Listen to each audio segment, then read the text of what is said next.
মানুষের সাথে কিভাবে কথা বলতে হবে তাও আল্লাহ তাআলা শিখালেন।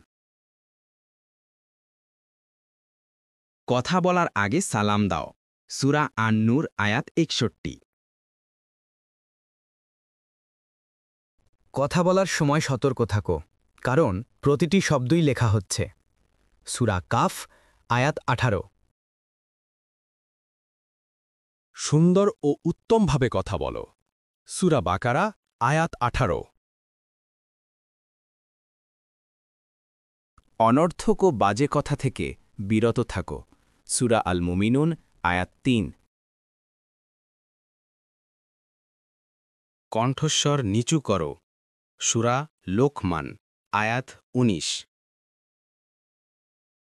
মূর্খ ও অজ্ঞদের সঙ্গে ঝগড়া নয়, তাদের শান্তভাবে এড়িয়ে চলো।